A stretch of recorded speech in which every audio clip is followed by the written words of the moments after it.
going to be coming for me in the comments, but hear me out. What's up guys, it's Jeanetta from Cash and Curls, and I'm back with another video. In today's video, I'm going to be sharing with you guys 10 keys that helped me pay off $57,747 in 31 months. Alright, so if you're interested in learning more, be sure to click the like button and go ahead and subscribe to my channel. So let me know, would you be interested in knowing a little bit more about my story? Be sure to give this video a thumbs up and leave me a comment down below, and I'll record a quick story time about my debt-free journey. Alright guys, so we're not going to waste any time. We're going to go ahead and jump right into it. So I have my notes right here to help me stay on track. But let's start off with key number 1. Have a budget. That's right, you have to have a plan for your money. The only way you're going to get out of debt is if you have a plan for your money. So I do want to preface this. This video is in no particular order. The keys that I'm going to give you guys are in no particular order. It's just the things that I thought that would be just most helpful and most useful. Okay? So you must have a budget if you plan to get out of debt. Without a plan, you're not going to get out of debt. I cannot stress this enough. Using cash is what really saved me and my budget. When you don't use cash for certain areas within your budget, you tend to spend a little bit more. So let me give you an example. The areas that most people tend to spend a lot of money on are usually groceries, shopping, such as clothing, personal, entertainment, going out to eat.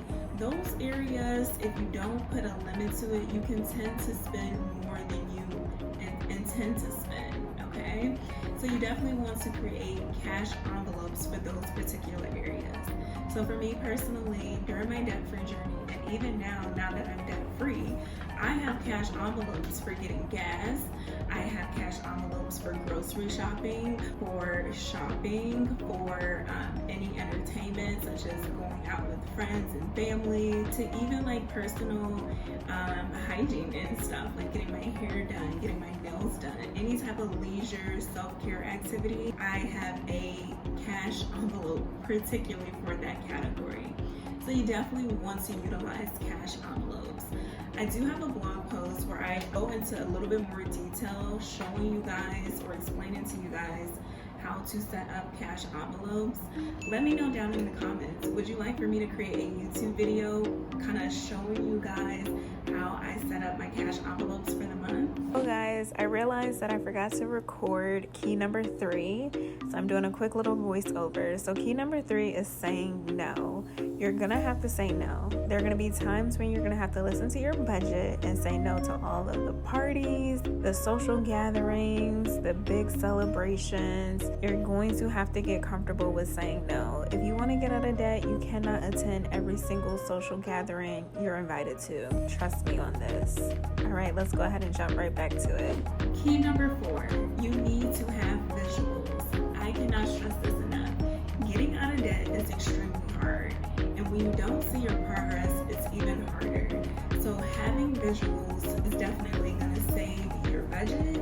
It's going to give you motivation, and it's going to make paying off debt enjoyable, okay? So you want to have some type of visual to help you stay motivated. People on their debt-free journeys tend to have one of the following things. They either have a vision board, they have a photo of their family, or something that represents their why, or they have a tracker. So for my debt-free journey, I had 2 particular visuals in my life. I had a vision board, and I also had a debt-free tracker. And this is just a shameless plug. If you didn't know, September of 2022, I officially launched my very own debt-free tracker. Woo-hoo. And I just want to say thank you to everyone that has purchased a tracker. But if you haven't purchased your tracker, let me give you a 30-second spill. The debt-free tracker is geared to help you make paying off debt enjoyable. It's geared to keep you motivated. It's geared to keep you mentally engaged in your debt-free journey. So if you didn't know, I do have a tracker for married folks, and I have one for single folks. So if you haven't gotten your tracker yet, be sure to click the link down below in the description box and go ahead and get you a tracker so that you can stay motivated on your debt-free journey. So we're halfway through. So key number 5, okay? You have to surround yourself with like So for me personally, I was the only one in my family and my friend group that was trying to get out of debt. And it was extremely hard not to have anyone to talk to about some of the things I was experiencing. It was hard to just find someone that I could communicate that understood the things that I was going through. I highly recommend that you surround yourself with people who are on the same journey and path as you are. So I know some of you guys may be thinking, well, Jeanetta, I was like you.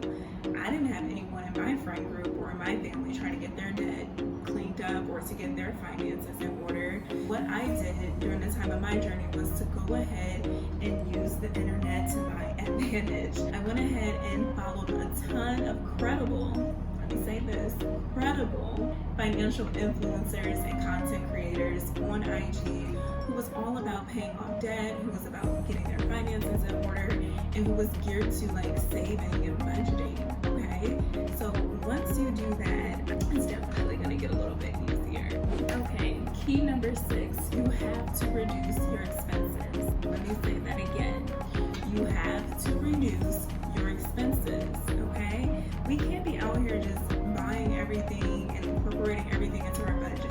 We're gonna have to cut some things out for a season, okay? We're not gonna be able to have all these streaming platforms. We're not gonna be able to have a ton of subscriptions. You're going to have to reduce your expenses. And a few things that I did during my debt-free journey was 1, cut cable, because who needs cable anymore? 2, I let go of my gym membership and I started working out through videos here on YouTube. Another thing that I did was shop around and look for bargains. So I changed my phone plan. I didn't have to have all of the latest features or the unlimited text and talk and all of that kind of stuff. I changed a few things around in my budget to help me get more of my income so that I can send it to my debt, okay? So shopping around for bargains and deals is crucial. And another thing is you have to reduce the amount of times you're doing certain things. So all the ladies out there, you do not have to get your hair done every single week, let alone every 2 weeks, okay? You want to reduce how often you're getting a particular service done. Reducing some of your expenses, reducing some of your beauty needs so that you can send that extra money to debt. Okay, so key number 7 is learning and educating yourself. So for me personally, like I said, all of this was new for me. So this was actually a learning experience, and I'm sure it's going to be a learning experience for you. So you definitely want to take some time and read some financial books from financial experts and find a plan that will help you get out of debt. So for me personally, I did a lot of reading. I listened to a lot of podcasts. I follow credible financial influencers. So you definitely have to tap into being a student for this season. You're going to have to learn and educate yourself so that you can become debt-free. All right, tip number 8, you're going to have to make bigger payments, okay? I can't stress this enough. Let's bring it on closer. You are going to have to make bigger payments if you want to get out of debt. You cannot keep making the bare minimum in order to see progress. If you can't make big payments, I know some of you guys are probably thinking, well, Jeanetta, I can't make big payments. I'm only making minimum wage right now. Okay, I get it. I understand. But there are other ways you can make additional income. You may have to work some extra hours. You may have to pick up a side gig. You may have to start a small business in order for you to make additional income. So don't be afraid to step out of the box to make additional income. You can even sell things if you need to so that you can make additional income. So get comfortable with paying more than the minimum. Okay. Tip number 9, you're going to have to unlearn poor money habits. My money habits were something like this. I will get paid. I will pay my bills. I would send some to savings. I would tithe, and then I would just do whatever. I would just spend my money on just reckless, unnecessary things just because I had additional income left over. And those habits were sending me down a hole of debt, okay? So I didn't have a plan for my money. So I highly recommend that you consider taking a course, consider reading a book, listening to a podcast to help you better manage your money. So this video is not sponsored, but I highly recommend that you guys invest in Financial Peace University. So I took Financial Peace University university because I needed to know how to maintain my loan. I knew how to get out of debt, but I needed to know how to maintain my loan. So I encourage you, do your research, find a course, find a class so that you can learn how to manage your money properly. Okay, so tip number 10 is my favorite, and I know y'all are going to be coming for me in the comments, but hear me out. It's going to be a little bit harsh, but it's the truth. You have to stop waiting on the government to pay back your student loans. So I understand you guys are waiting for President Biden to pay off your student loans, and I congratulate those who will get a portion of their student loans forgiven. But what about the remaining student loans that you have? You have to create a plan to eliminate the rest of that debt, okay? We're not just gonna be like, oh, okay, Joe Biden forgave that $10,000 or how much ever he forgave. No, you're going to have to clean up your mess, and you're gonna have to stop waiting for the government to pay back your student loans. I'm always gonna stand with this. Take the forgiveness, but then you're gonna have to have a plan in place so that you can clean up the rest of your student loan mess. Well, that's all that I have for you guys today. I hope that these 10 keys will help you get control of your finances and make some progress towards your debt-free journey. So let me know down in the comments which key resonated with you the most. Never forget that you can win with money. Until next time.